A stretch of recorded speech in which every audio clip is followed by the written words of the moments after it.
Welcome back. I'm Jamie, dive master and scuba enthusiast, and today I'm going to show you how to properly assemble your scuba unit.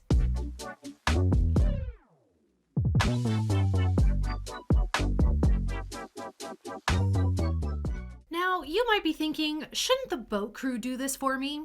Well, they will, and you can leave this to the boat crew, but I never do, and I would never recommend it. Nothing against dive boat crews, they are absolutely the salt of the earth. Your open water course had you learn this and repeat it multiple times for a reason, and that reason is this.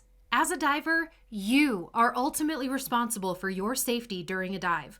A working knowledge of each part of the scuba unit empowers you to be accountable for your own safety during a dive. First, you should always do a thorough inspection of your equipment before every dive. Check your hoses and fittings. Anything loose, cracked, or frayed needs to be repaired or replaced. I like to make sure the cylinder I'm about to use is current on hydrostatic testing and visual inspection. Hydrostatic testing is required every 5 years. The most recent hydro date is permanently stamped on the cylinder. Visual inspection should be done every year. The last viz month and year is usually punched out on a sticker before it's applied to the cylinder. Now grab your BCD. You're going to assemble this so the air outlet, that's this part here, is pointing towards the back of your head once it's all assembled. BCDs have 1 or 2 cam bands, and some have a tank neck strap too.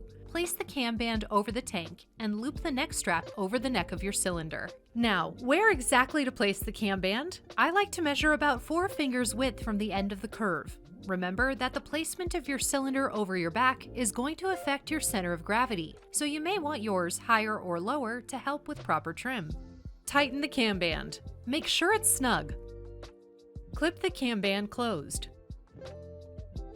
Check that it isn't loose. Give the whole unit a really good shake. Look at it from the side. The cam band should still be straight. If it looks angled, retighten it and check it again.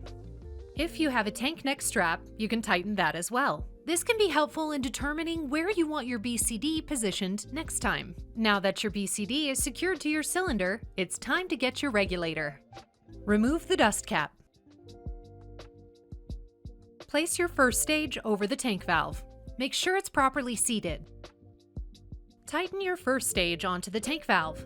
Don't wrench it down. Make sure it's just finger tight. There's a rubber O-ring between your regulator and tank valve that needs to be able to flex in order to create a good seal. Depending on whether you're diving din or yoke, that O-ring is either going to be in the first stage of your regulator or in the tank valve. Over-tightening can warp or even damage that O-ring. If you find your regulator difficult to remove at the end of a dive, chances are you over-tightened it. At this point, your primary regulator should be coming over your right shoulder and your inflator hose over your left. Now, connect your low-pressure inflator hose to your BCD's inflator mechanism. Pull back on the spring-loaded connector and push it on. Give it a firm tug to make sure it's locked on there.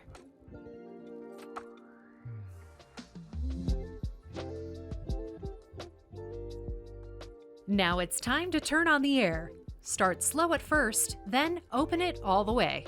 Some divers will give the tank valve a quarter turn back, but I don't do that, nor do I recommend it.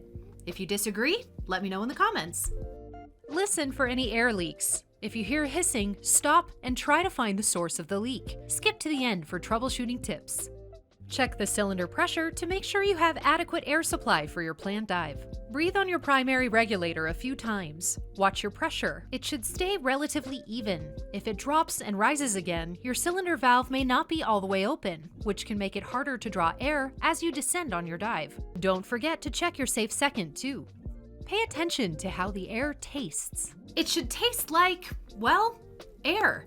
If it tastes funny or off in any way, ask for a new tank. You don't want to be breathing contaminated air, especially underwater at higher partial pressures. Next, power inflate your BCD. Make sure your BC is holding air with no leaks. Make sure you can deflate as well. Check that all dump valves are working properly. There are usually at least 2, one on the shoulder and one at the back. Also check that you're able to manually inflate your BC. To do this, push the deflate button as you blow. Let go of the deflate button between breaths. Next, put your weights where you want them. This unit has dumpable weight pockets as well as trim pockets. You may also have a weight harness or belt. If you have weight pockets, make sure they're securely clipped in.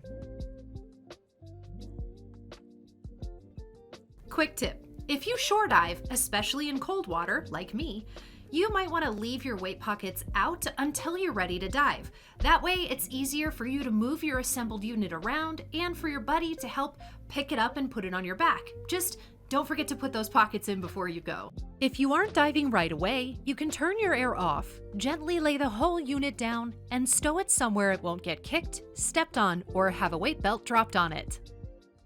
Just don't forget to turn your air back on before you dive. The scuba diving community is amazing, but inevitably you're going to come across divers that have absolutely no spatial awareness. Be considerate of your gear and other divers by keeping your things consolidated and out of the way. If your unit hisses air when it's pressurized, here are some general troubleshooting tips. If it's coming from around the first stage, first, make sure your first stage is properly seated. Second, check the O-ring in your tank valve to see if it's damaged. If your regulator is DIN, check the O-rings in your first stage.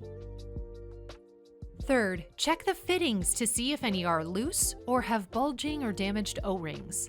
If the leak is coming from your SPG or console, check to see if any fittings are loose or if there are any bulging or damaged O-rings. If the leak is coming from your second stage, try breathing on it. If that doesn't work, you can try turning the Venturi lever into the off or pre-dive position. Or you can try turning the adjustment dial. If adjusting the fittings, settings, or replacing O-rings didn't solve the problem, you might want to take your regulator in to be serviced by a professional. This should go without saying, but never dive with malfunctioning equipment. No dive is worth potentially risking your safety. If your BCD inflator sticks open and won't stop inflating, you'll either need to replace the O-ring inside your quick disconnect or replace a corroded or damaged Schrader valve. If you have the tools and knowledge to do this in the field, feel free. Just make sure you have a clean workspace. Otherwise, bring your BCD in to be serviced. Leaks from elsewhere in your BCD may be the result of cross-threaded or loose dump valves, damaged gaskets, or punctures. Never dive with a malfunctioning BCD. After you assemble your scuba unit, it's time to gear up and do your buddy checks. That's a topic for another video. Now you know how to assemble your scuba unit. If you think I missed any steps, be sure to let me know below in the comments. Until next time, dive safe, dive responsibly, and always have fun.